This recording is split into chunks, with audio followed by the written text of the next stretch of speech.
Dan inilah saya sampaikan di Jerman, di Kanada, bahwa model kerukunan at-tasamuh indal muslimin itu Toraja. أنا أكلم هذا باللغة العربية في الميز في السعودية هذا التسامح هذا عندنا هذا أنا ولدت هذا في Toraja. Cuma karena kadang ditekori oleh permainan politik. Tapi saya tidak mengatakan salah politik. Ya, betul. Dinamika hidup adalah itu. Oknum, Prof. Islam bisa maju dengan politik, tetapi pribadi-pribadi inilah yang harus memiliki kesehatan mental. Ya. Mentalnya harus prima. Sebagaimana saran Pak Jokowi revolusi mental. Tapi menurut saya sebagai profesor kesehatan mental, satu-satunya di kawasan timur ini yang belum jalan. Seandainya birokrasi ditanamkan ini, program Pak Jokowi revolusi mental luar biasa ini.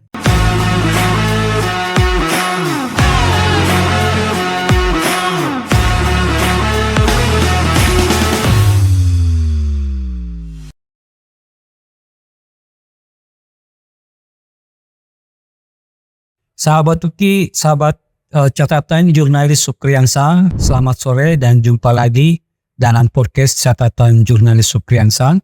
Sore ini kita sedikit diskusi dengan salah seorang yang menurut saya unik sekaligus istimewa, yang mungkin kita bisa sebut the only one. Jadi satu-satunya orang di dunia yang bisa hadir dengan kondisi dan kualitas seperti yang beliau telah capai. Kenapa itu bisa terjadi? Karena menurut saya di dunia ini satu-satunya yang bisa menulis atau menerjemahkan Al-Quran dalam bahasa Toraja hanya tokoh yang sekarang ini lagi kita undang. Dan menariknya lagi, beliau dari keluarga mualaf, ya, dan kemudian beliau menjadi dari tanah Toraja seorang muslim pertama dari keluarga mualaf yang menjadi profesor. Nah, makanya kita sebut ini adalah sesuatu yang sangat istimewa, dan ada beberapa karyanya yang menurut saya sangat penting kita ketahui. Nanti kita akan bahas dalam diskusi bersama beliau. Tetapi sebelum itu saya akan membacakan sedikit dari kurikulum kita beliau yang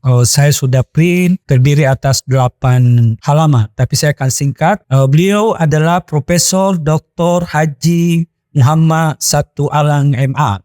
Beliau pendidikannya langsung saja saya sebut S3 beliau pada PPS IAIN Sunan Kalijaga Yogyakarta, jurusan Pendidikan Islam, tamat tahun 1999 tahun 2000. Dan riwayat pekerjaan beliau, guru besar dalam bidang ilmu kesehatan mental November 2002, dan pengalaman jabatan beliau ada sederet jabatan beliau, tapi saya akan sebut beberapa yang penting. 1.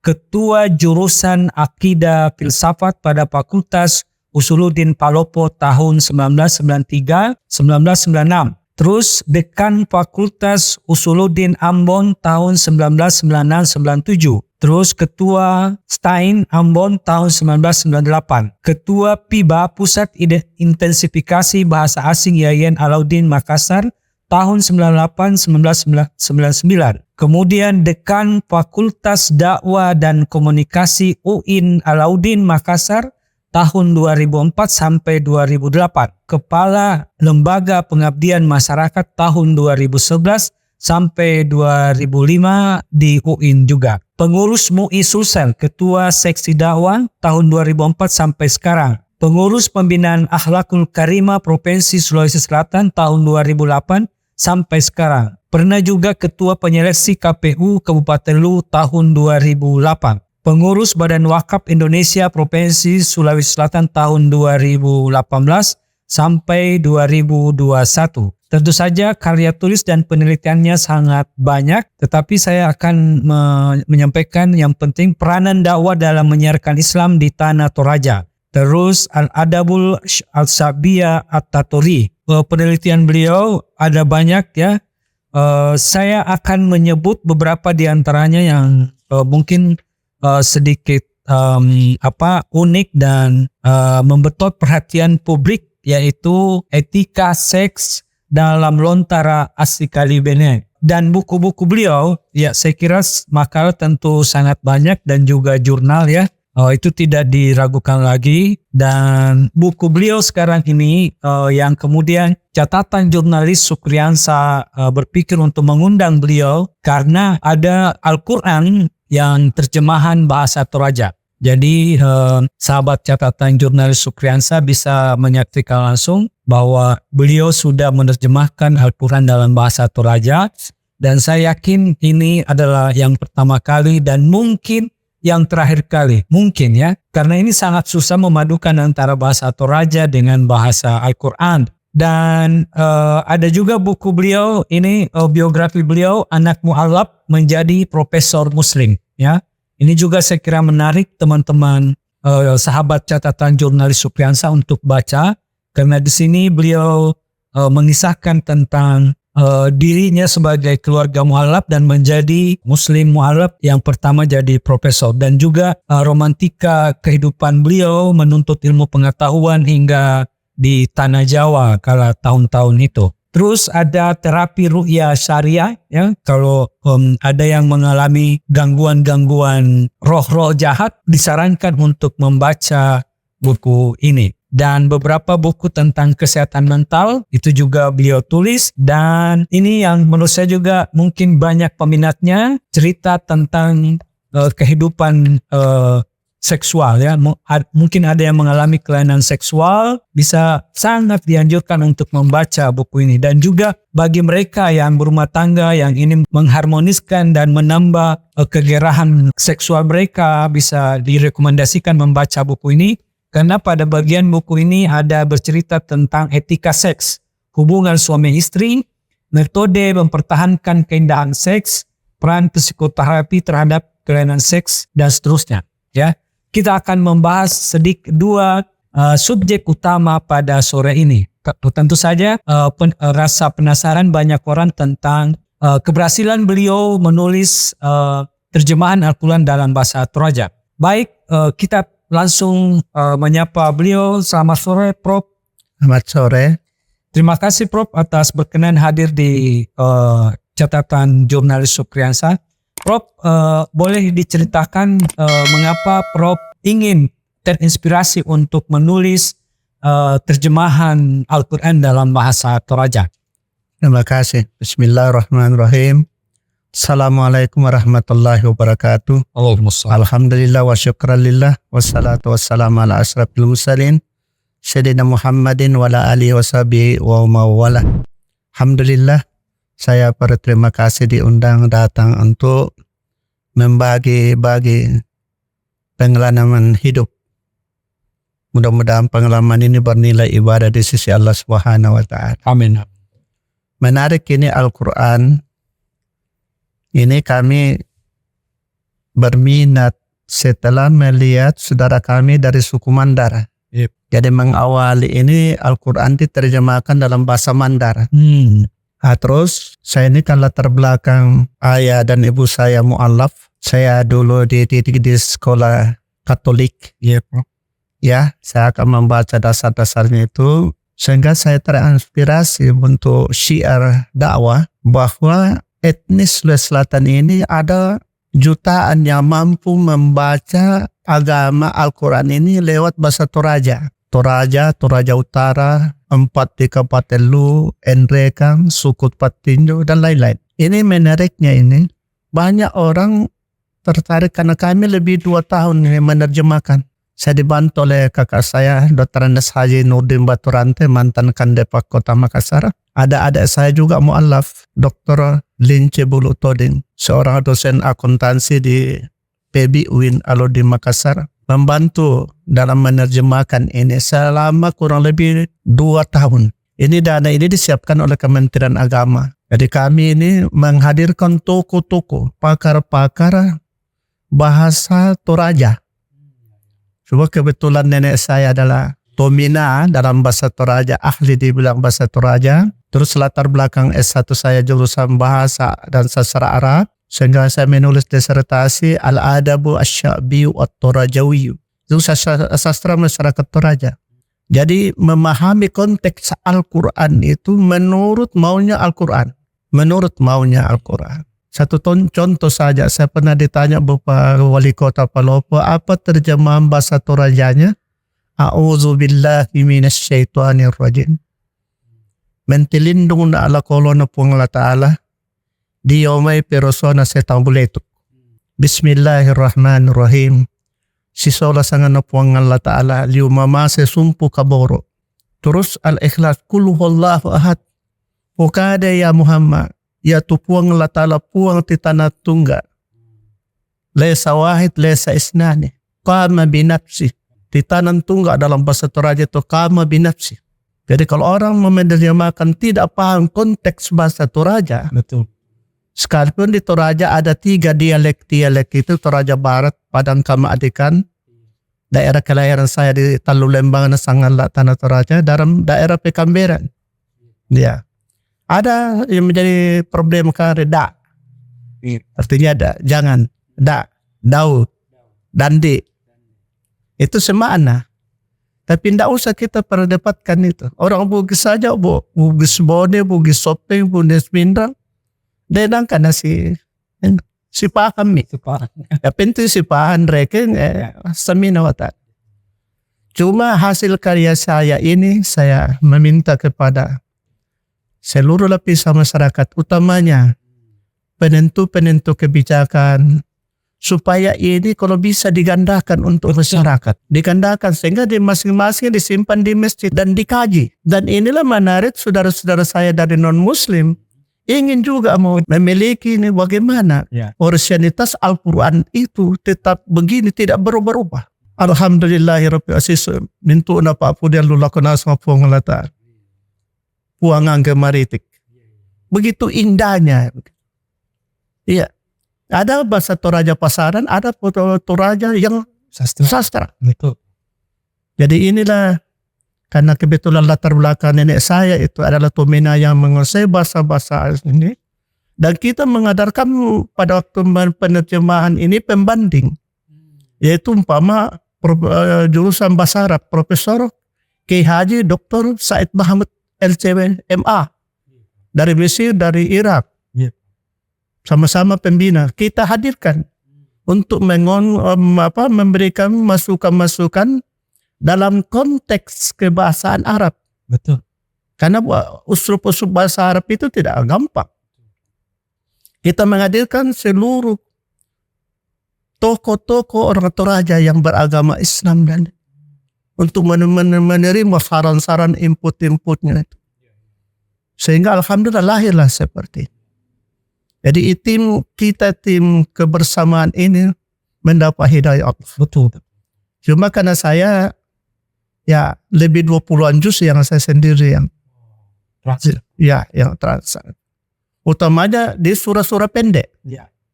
Seperti Wal Asri. Dimulai dengan waw. Dalam bahasa Arab wawul kasam. Waw sumpah. Allah Ta'ala mak sumpah. Tonawattu as-sara.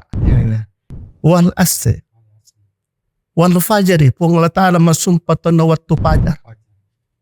Jadi ini itu sumpah itu punya makna-makna yang sangat sensitif, sangat perlu sekali disikapi ini. Ya, ini jelas terlepas masih ada barangkali satu ini kesalahan teknis. Pama mintu na to patongan. Ya ayyuhalladzina amanu mintu na patongan. Ada salah satu we. Dengan we beda dalam bahasa Toraja. Kau sembunyi supratman we. Artinya kau dafa kau. Ya. Tapi itu ajakan. Mintu na patongan. Mintu na ya alladzina amanu mintu na patongan. Mintu na mataapa. Jadi inilah Allahu Akbar. Lebih berat ini, tapi saya serius lebih 2 tahunan ini tangani ini sehingga lahir ini.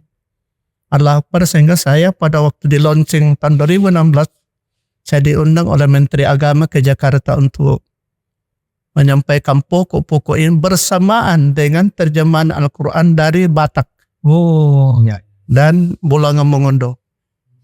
Ini Allah terima kasih kepada Bapak Menteri Agama yang memberikan dana sedikit untuk melahirkan karya-karya yang ini, yang insya Allah sampai beratus-ratus tahun kalau bisa ke depan kita meninggalkan satu amal jariah yang tak luntur kena zaman, tak lekas kena panas, tak luntur kena hujan ini. Sisa itulah saya minta seluruh elemen-elemen, baik pemerintah, baik bupati maupun ini maupun orang-orang yang punya dana, gandakanlah ini baru diserahkan sama orang untuk, karena salah satu kecintaannya membaca Al-Quran ialah mengetahui isinya. Mengetahui isinya. Barangkali kita membaca surah Al-Fatihah selama ini. Apa artinya itu surah Al-Fatihah? Ar-Rahmanur Rahim. Allah Ta'ala liu mamasi sumpu kaboro. Mamasi itu penyayang banget. Kaboro itu luar biasa. Aduh, susah sekali diterjemahkan. Susah diucapkan dengan kata-kata, tapi kaya dengan perasaan. Luar biasa indahnya. Inilah romantika sedikit yang saya alami dalam menulis beberapa buku ini. Dan ini ada beberapa buku-buku yang saya sempat ini. Saya disertasi saya meneliti anak soleh di pesantren. Ini Prof, dalam penerjemahannya, apakah Prof mengalami kesulitan dalam mencari kesamaan kosakata dalam bahasa Toraja? Enggak. Karena ada basic, ya, basic kata-kata tomina, kata-kata ini apa maunya menurut Quran. Jangan diterjemahkan menurut kita, enggak. Menurut alur fikih Al-Quran. Sehingga kita dikasih buku terjemahan Kementerian Agama dijadikan landasan itu. Ya, landasan itu untuk. Ya, jadi sangat membantu. Ya, sering kami berdiskusi soal beberapa hal-hal yang menarik, tapi katakan tidak usah menjadi masalah. Yang penting kita wujudkan ini, dan insya Allah ini karya yang menurut saya hanya irada Allah. Tapi Prof memang juga pakar bahasa Toraja, ya, artinya sangat paham bahasa Toraja. Sangat paham bahasa. Ya, Bama ada kan bahasan, Bama orang Mak Badong dalam bahasa Toraja. Mak Badong itu pernyataan duka. Mbak Mira sang tondok ta sola bali banuanta mai kota tanum bating tabalandung rio-rio. Sudah ya. Itu pernyataan. Karena ada juga pantun londe. Oh, ada juga pantun Toraja. No karaka tulai dia kalau kadan mudu kamelan lang betul. Tapi ya telah ko susembula barani mbai mesele ko sule seroi pa adikku. Artinya itu Prof? Ini wanita cantik diidentikan dengan bagaikan bulan dan bintang. Tolonglah mengerling sedikit padaku. Coba pelukar hatiku. Bahasa Toraja banyak gaya stilistika. Oh, banyak. Iya, hanya satu kata tetapi punya makna. Satu orang mati. Male mo abano misa ma tondok tang si solatao to tang di perambuah pinna male. Jadi begitu bahasa-bahasa sastra Toraja, indah dengan. Jadi bisa dikata secara bahasa tidak ada problema. Secara sosial Prof misalnya ada nggak penentangan-penentangan dari masyarakat atau keluarga Prof? Tidak ada masalah. Tidak ada masalah. Tidak ada. Oh, suku Toraja itu sangat kerukunannya luar biasa. Oh, toleran. Di rumah saja itu, di rumah saya saja ada Protestan, saya urus jadi guru Protestan, guru Katolik. Tidak melihat latar belakang. Betul. Iya. Itu soal keyakinan, soal pribadi. Betul. Cuma kita ini dalam misi-misi Islam perlihatkan akhlakul karim. Betul. Dakwah bil hal. Dakwah bil hal. Jadi di keluarga Prof ini masih ada Protestan, masih ada 95% masih non-Muslim. Nenek saya Protestan, tante saya guru agama Protestan. Keluarga saya banyaknya Katolik. Tapi tidak ada. No problem. Dan inilah saya sampaikan di Jerman, di Kanada, bahwa model kerukunan atasamu indal muslimin itu Toraja. Ana kalim hada bil Arabia fil mis bil Saudia hada atasamu hada indana hada. Ana ولدت hada fi Toraja. Ya. Jadi cuma karena kadang ditokori oleh permainan politik. Ya. Betul. Tapi saya tidak mengatakan salah politik. Ya, betul. Dinamika hidup adalah itu. Oknum, Prof. Islam bisa maju dengan politik. Iya, betul, Prof. Tetapi pribadi-pribadi inilah yang harus memiliki kesehatan mental. Ya. Mentalnya harus prima. Sebagaimana saran Pak Jokowi revolusi mental. Tapi menurut saya sebagai profesor kesehatan mental, satu-satunya di kawasan timur ini yang belum jalan. Seandainya birokrasi ditanamkan ini ada Pak. Program Pak Jokowi revolusi mental luar biasa ini. Dengan mentalnya kita malu korupsi. Itulah orang Bugis mengatakan ajak lala mandre kutanian rem. Ajak mutu dagi kutanian rom. Prof juga bagus dalam bahasa Bugis ya. Bisa? Iya, ajak lala mandre. Kan saya peneliti Bugis. Peneliti Bugis. Jangan kau makan kalau bukan hakmu. Iya. Ajak lala mutu dagi na kutanian rom. Kalau memang Anda bukan profesi di bidang itu, jangan coba-coba. Iya. Tapi kan tim sukses sekarang memang ini bukan salah. Ya. Tapi menjadi analisa pertimbangan kita ke depan untuk memperbaiki negara kita ini. Ya. Negara tercinta kita ini kan. Bro, orang tahu bahwa menerjemahkan atau orang bersentuhan dengan Quran itu sesuatu yang sangat sakral. Artinya orang ketika berinteraksi dengan Quran betul-betul katakanlah hidayah. Nah, sebelum menerjemahkan ini atau dalam proses penerjemahan itu, apakah Prof memang sebelumnya pernah mengalami peristiwa-peristiwa tanda kutip yang bersifat metafisik atau spiritual yang membuat Prof ini katakanlah mau menerjemahkan Al-Quran ini? Sebenarnya latar belakang saya itu karena saya berterima kasih kepada Allah, ya Allah, ya Rabbi. Dengan hidayah mula ayah dan ibuku bisa masuk Islam. Luar biasa. Saya dulu tamat SD Katolik hampir dikirim jadi sekolah pastor.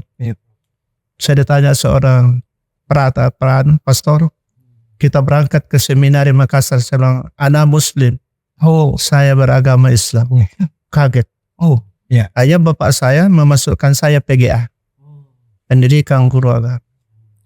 Alhamdulillah saya ranking 1 terus ke PGA Palopo. Saya memilih jurusan bahasa dan sastra Arab. Karena saya tidak mungkin paham Islam secara utuh kalau saya tidak memasuki bahasa Al-Quran itu sendiri. Inilah latar belakang kata. Dan Alhamdulillah saya buktikan. Saya tercepat BA bahasa Arab. Saya ada terandas saya tercepat. Karena kulla yaumin, kulla laylan wa nahar. Habis itu salasina mufradat. Saya mau hafal 30 kata sehari semalam. Ya, dengan Alhamdulillah saya bersyukur adanya bahasa Arab sedikit kasihannya saya. Ya, miliki. Barangkali inilah menyebabnya saya 4 kali dipanggil Allah untuk menunaikan ibadah haji. Ya. Karena seluruh dosen saya dulu rata-rata dari Mesir. Ya, jadi everyday. Haji itu undangan guru pro atau bagaimana? Enggak juga. Enggak juga. Kayak amanah masyarakat, amanah pemerintah. Tapi pada waktu berhaji itu bahasa sangat menentu.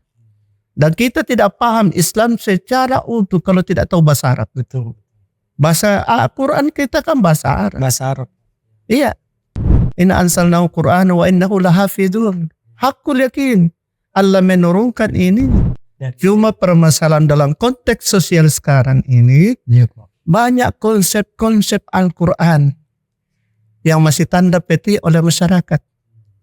Satu-satu saya selalu contoh poligami. Iya, Prof. Wanita tidak mau dipoligami. Semuanya, Prof. Justru itulah tidak boleh ditanya istri kalau mau poligami. Hanya menanyai diri sendiri. Anta adilu atau istata. Adil dan mampu. Dan batasnya boleh sampai 4. Kalau wanita tidak setuju, gugatlah Tuhan.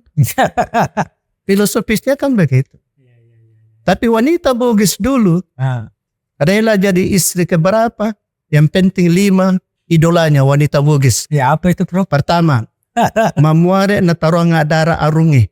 Oh, artinya Mudah-mudahan saya dipersuamikan di kanan oleh penguasa. penguasa. Arungi. Arungnya. Kedua, Siapa ndak bahagia kon buat. Kedua, mamuare na tarong adara pandritai.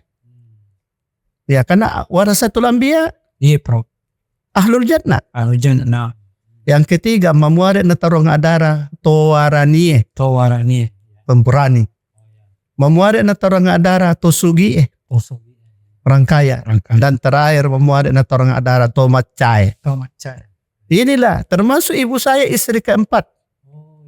Dan saya tanya ibuku, kenapa kamu istri keempat? Jawabannya, ayahmu itu baik. Ada itu. Ya, usia 17 kawin dengan ayah saya 52 tahun. Masih kami lahir 9 orang. Dari bapak 17 orang. Allahu Akbar walillahi. Dan waktu itu beliau masih pastor atau pendeta ya? Enggak, bapak dulu dari Aluk Todolo.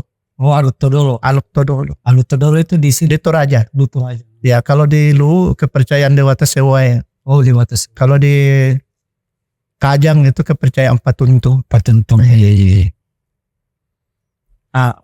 Jadi peristiwa khusus secara gaib, misalnya lewat mimpi atau apa, tidak ada Prof ya? Tidak hanya semangat juang misi Islam.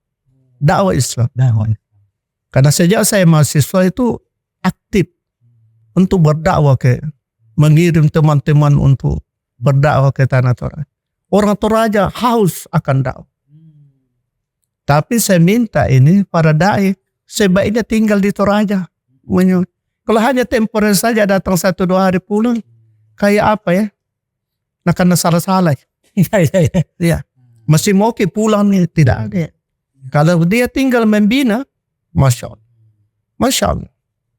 Ya, dengan menghargai pemilu agama lain. Tidak pernah kita, mana kalau kita ceramah, hadir saudara-saudara kita, non-muslim. Iya. Ya, waktu mama saya meninggal, orang Toraja yang luar biasa, dipotongkan kerbau untuk dimakan, bukan untuk orang mati. Masya Allah. Kerukunan umat beragama itu luar biasa. Jadi kapan Prof ini mualaf? Sejak kapan? Tidak bapak. Oh, sejak Bapak. Bapak yang mu'alaf. Oh, sejak lahir Prof. Sejak lahir saya sudah muslim. Bapak dengan ibu saya. Saya Kalau pengalaman bapaknya, kenapa kemudian beliau mualaf? dia membawa komunitas dari kecamatan saya, Kecamatan Sangala, ke Sulawesi Tenggara dan daerah Danau Towo, Lu Timur sekarang. Yep. Sehingga di sana lah dia mendapat hidayah Islam di daerah Danau Towo. Ya, dia diislamkan oleh Ustaz Sulaiman dari Wajo. Iya. Dengan pendekatan sufi. Pendekatan sufi. Sehingga waktu diislamkan dikasih kain kafan. Sampai matinya itu hancur kasan itu. Iya. Ya persis 2 bulan saya mau S2 ke Yogyakarta, ya saya meninggal dunia tahun 89.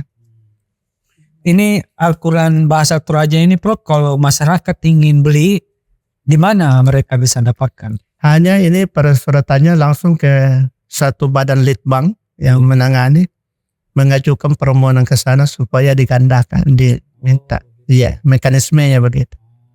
Waktu memang pertama Prof terjemahkan sudah ada perjanjian dengan kementerian. Iya.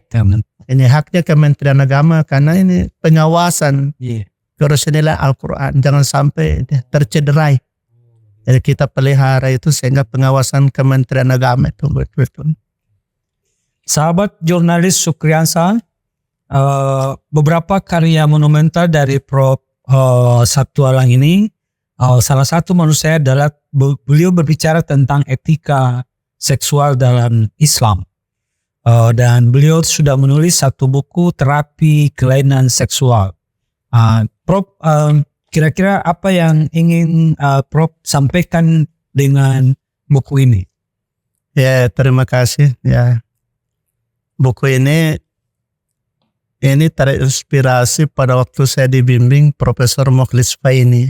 Iya, Prof. Ya, dari Bone, kepala arsip. Kebetulan saya meneliti diarahkan karena disertasi saya pergumulan nilai-nilai sosiokultural dan keyakinan Islam pada pesantren. Iya. Maka nilai-nilai sosiokultural inilah yang saya disuruh cari. Ya. Saya dicari referensi yang sangat mendasar itu adalah dari lontera dulu, lontera di sini. Nah. Terus saya dapatkan ini kaitannya dengan pengakuan saya bahwa jangan disertasi saudara yang pidatokan pada waktu pengakuan. Ya. Tapi hasil penelitian yang relevansi dengan ilmu yang saudara geluti. Nah, Ibu Sekedar aja menitipkan tolonglah lanjutkan saya sebagai profesor kesehatan mental. Oke, samina watan. Inilah menurut saya setelah saya mengkaji ini, saya simpulkan bahwa kebahagiaan kita di dunia ini dua faktor yang sangat mendasari.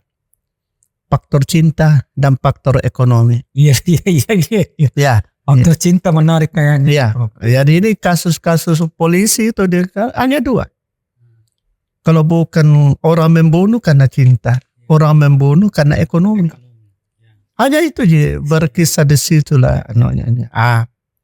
Sehingga saya tertarik ini memberikan satu nilai-nilai kearifan lokal dari Bugis Makassar, utamanya Bugis yang berasal dari Lu, itu Bugis. Rupanya ada satu karya-karya yang sangat-sangat. Itulah orang Bugis dulu mengatakan, ya, kalau mau kau kawin lo ke matareka. Iya. Ya, matareka itu mencari liqa'i rabbi. Tareka itu dalam bahasa Arab jalan untuk ketemu Tuhan. Ya. Sehingga dua yang kita harus tareka, ilmu kemanusiaan dan ilmu kematian. Bagaimana kita membuat manusia dan bagaimana ketemu Tuhan? Ini di sini. Iya. Salah satunya ini adalah membuat manusia. Iya. Ya.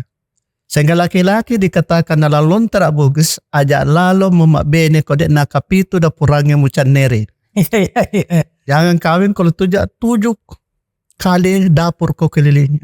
Maknanya kira-kira. Makna ini kata 7 luar biasa dari Al-Quran. 7 tingkatan surga dan neraka. 7 lapisan langit dan bumi. 7 hari. Relaun. Itulah orang Bugis mengadopsi makna-makna ini. Kalau ada anaknya laki-laki, dia kasih mat 7. Supaya mat 7. Nah, dalam lontera ini, dari ini setelah kita itu, kita tidak sembarang itu menikahi seseorang. Iya, bro.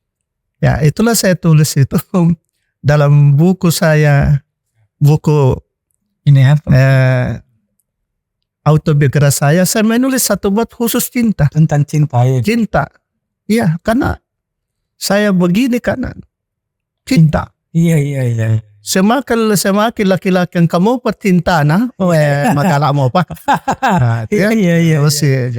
Justru itu penyaluran seks ini perlu dipelajari. Iya. Ajak mondre kode nama kamu itu. Iya. Tidak boleh digauli istri kita dalam keadaan tidak fit. Tidak fit ya? Tidak boleh. Tidak boleh protes. Mapacing sebelum mau pakai pacingi faima. Iya. Bersih sebelum engkau gauli, kembalikanlah kebersihan. Kebersihannya. Iya. Sehat sebelum mau pakai kopurema. Pada ceng. Nah, sehingga itulah orang Bugis narek kalau kau mabela taruh nggak pas sengaran palawa udat. Dikala kakandaku pergi ke jalan jauh meninggalkan aku. Tinggalkanlah kenangan yang susah aku lupakan. Iya. Sehingga sentuhan-sentuhan Islami ini, itu kalau kita ketemu istri pertama itu salah satu isinya adalah beri salam kepada istri. Beri salam. Assalamualaikum ya babur rahmah. Luar biasa indahnya itu. Kearifan lokal. Babur rahmah itu dikatakan pintu kenikmatan. Maka istri menjawab, waalaikumsalam ya sadiqul amin. Pendamping setiaku dunia akhirat.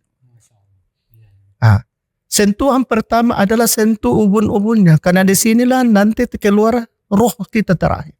Itulah orang mati menganga. Maka kita berdoa kepada Allah, ya latifun nurun ara nurin yahdillahu li nurihi liman yasha. Wahai orang yang lemah lembut, Allah senantiasa memberikan kelembutan dan ke hidayah kepada. Masya Allah. Sehingga istri kita itu kita belai dengan ini. Karena dalam perkawinan itu ada 4 yang kita kawinkan. Tubuh dengan tubuh. Hati dengan hati. Nyawa dengan nyawa. Rahasia dengan rahasia. Iya. Jadi kalau kita kekerasi istri kita, berarti diri kita kerasi. Keras. Sehingga Islam melarang KDRT. Tidak boleh. Tidak boleh. Mau bergaul dengan istri, jangan coba-coba kau gaul istrimu kalau istrimu tidak mau. Dia lalu. Ajak mu pasai. Ajak lalu. Karena kapan kau mau kandang pasal, melahirkan anak sontoloyo nanti. Akibat bapaknya. Kan bapak aja yang maling-maling. Bapak itu. Napasai istrinya napasin. Itu juga lah penyebab menurut medis. Kenapa anak-anak kandala, kenapa cacat? Gara-gara bapaknya. Belum bersih, istrinya tak napas nambah. Jadi selama ini menurut saya cinta ini dipelihara dengan bagus. Akan luar biasa indahnya hidup ini. Justru itu kalau orang mau awet muda, pelihara, pertahankanlah 5 dalam hidup. Kalau mau awet muda. Apa itu bro? Pertama, jangan ada dusta di antara kita. Iya, kalau orang jujur temannya sama istrinya pasti aman. Yang kedua, bergaya bercinta tapi jangan membagi cinta. My love only my wife. Yang ketiga, yassiru wa la tu'assir. Suka membantu orang, suka menolong orang. Yang keempat ialah kurangi berutang. Kalau megang drum, gagal. Yang terakhir, berpositif thinking lah sama orang. Ini Prof, saya lihat ada satu bahasan tentang metode mempertahankan keindahan seksual, keindahan seks. Bagaimana maksudnya? Dalam rumah tangga ini kan grafik romantika kita bercinta dalam rumah tangga itu sangat variatif. Sangat baik. Tamanya usia-usia 40-an. Emosi istri kita meningkat. Kemampuan daya seksnya baru menurun. Nah, sementara kita laki-laki biar sampai 60-an, wah masalah mau apa? Prof. Iya, jadi di sini lah. Belailah istrimu itu. Tapi kalau istri juga tidak dikasih bagian, madodok. Justru itu saya saran ke wanita, kalau ada yang lamar ku, pertanyaan pertama, angka mau ketembak-tembak nah. Apa tidak impoten? Dia gak celaka-celaka.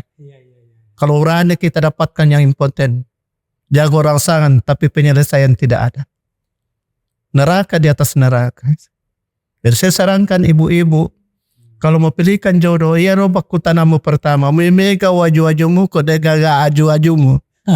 Biar banyak sanapangan tapi tongkat Sayyidina Ali tidak ada percuma. Ya itu juga Prof, saya dengar di Mugis tentang tadi baca-baca Sayyidina Ali. Betulkah itu dalam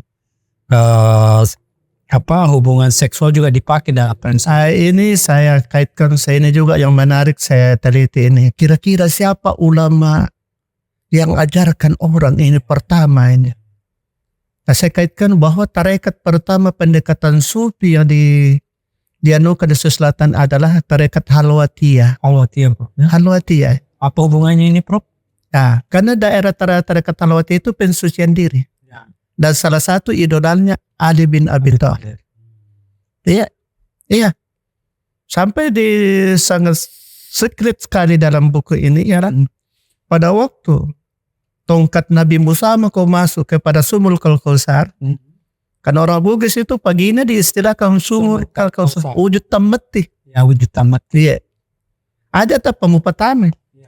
Sentuhlah 4 istri Nabi. Sentuhlah 4 istri Nabi. Istri Nabi maksudnya Prof? Ya, posisi pagi ini itu sentuh-sentuhlah baru udkhulu bisalamin. Begitu indah pengendalian diri. Iya. Oh di situ poinnya. Saya ditanya nih waktu pidato pengukuhan, Prof, Tidak tahan kita ini. Tidak lama doa-doanya. Pengendalian diri. Kalau kau mampu mengendalikan diri di sini, akan tercipta anak soleh yang mampu mengendalikan diri. Filosofisnya di situ. Dan saya tetap mencari kira-kira siapa yang ajarkan doa-doa yang sangat islami dalam sentuhan-sentuhan seks. Jadi kan ini kita peneliti tidak pernah berhenti untuk mencari dan mencari. Ya. Tapi alhamdulillah goresan-goresan sederhana saya ini memancing kita. Ya. Sebab keluarga-keluarga sekarang ini, Masya Allah, saya tersinggung bahwa perceraian yang banyak di Indonesia, di Sulawesi Selatan, namanya preparasi wasopeng. Iya. Jadi ini membaca buku ini bisa. Ada di dalam itu cara mempertahankan keindahan seks. Bagaimana itu? Menghargai istri. 10 lelaki idaman istri. Waktu-waktu berhubungan dengan ini. Ada semua proposisinya. Ya. Jadi inilah pengalaman dan wawancara orang-orang ini. Saya kumpulkan untuk melahirkan satu. Siapa tahu dengan goresanku ini orang menjadi mawaddah warahmah. Hanya itu tujuannya, Dinda. Ya. Tidak ada tendensi-tendensi lain. Ya. Kenapa juga saya memperkenalkan ini buku autobiografi saya. Pertama, memperkenalkan hidayah Islam. Betul, Bro. Memperkenalkan romantika saya bercinta. Karena saya tidak ranking terus dalam studi seandainya saya tidak bercinta. Iya. Ya, kemudian saya pilih perjalanan hidupku. Bercinta, kawin dulu baru bercinta. Begitu, Bro. Iya. Ya, ada juga orang bercinta dulu baru kawin. Tapi saya memilih kawin baru bercinta karena lebih 100 wanita saya cintai itu. Waktu dan katakan sejujur. Terus menceritakan romantika saya studi. Bagaimana satu romantika yang diadakan generasi untuk siap tempur dalam mencapai ilmu itu luar biasa beratnya sekali. Ya, saya ceritakan romantika saya waktu diamanahkan jadi pemimpin dan mengakhiri perjalanan saya ke 14 negara dan mengakhiri dengan sebuah tulisan menerjemahkan Al-Quran. Ya. Mudah-mudahan pertemuan singkat ini menjadi berkah, Insyaallah, menjadi inspirasi bagi seluruh lapisan temannya, adik-adik generasi muda yang baru mekar dalam membina rumah tangga.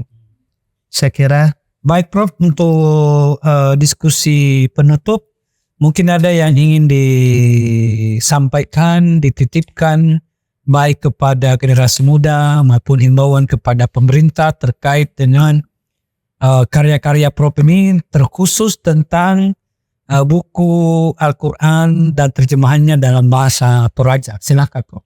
Ya, terima kasih. Saya berterima kasih kepada Adik Supratman yang sebenarnya selama ini saya mendiamkan diri karena saya membaca bukunya Imam Ghazali Al-Munqidh Minad Dhalal. Kalau salah satu pekerjaan itu 2 nawaitunya, maka engkau akan diuji oleh Allah. Yaitu mengumpulkan harta sebanyak-banyaknya dan mencari reputasi. Justru itulah foto-foto saya sangat hati-hati untuk Dipublish, Prof. karena nanti saya riak. Ya. Ya, itu yang mendasari kelemahan saya. Yang kedua ini Al-Quran. Mudah-mudahan kehidupan kita disinari terus oleh Al-Quran. Insyaallah. Ya, kalau Al-Quran menyinari hidup kita ini, ya Allah. Ya. Apapun cobaan-cobaan dari Allah, pasti kita tak lekang kena panas, tak luntur kena hujan. Ya. Yang penting ketaatan kita kian hari, kian dekat kepada Allah dengan rajin membaca Al-Quran. Kalau ada masalah mau bacalah Al-Quran. Kalau mau mencari solusi-solusi hidup, bacalah Al-Quran. Karena Al-Quran ini luar biasa, hakul yakin. Dan salah satu, banyak keluarga saya dulu masuk Islam, gara-gara ayah saya memperlihatkan keajaiban-keajaiban Al-Quran. Ada keluarga yang memandang enteng bahwa, bapak saya mengatakan kalau Al-Quran dikasih lewat di kepalamu, bisa membesar perutmu. Dia bilang coba kira nah coba-coba. lalu meninggal dunia dengan fakta-fakta itu. La haula wala quwwata. Masya Allah. Jadi saya pribadi sebagai generasi kedua dari ayah saya di sana, hidup matiku adalah Al-Quran. Dengan inilah aku selalu dekat kepada Allah. Dengan inilah juga aku suka menolong orang.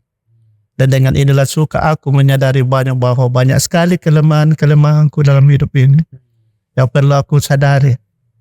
Dan mudah-mudahan mendoakan orang lain supaya lebih baik. Amin. Saya kira itulah paparan Ya, saya. terima kasih banyak Prof. Demikianlah sahabat catatan jurnalis Supriyansa di bincang-bincang kita dengan Profesor Dr. Haji Muhammad Sabtu Alan.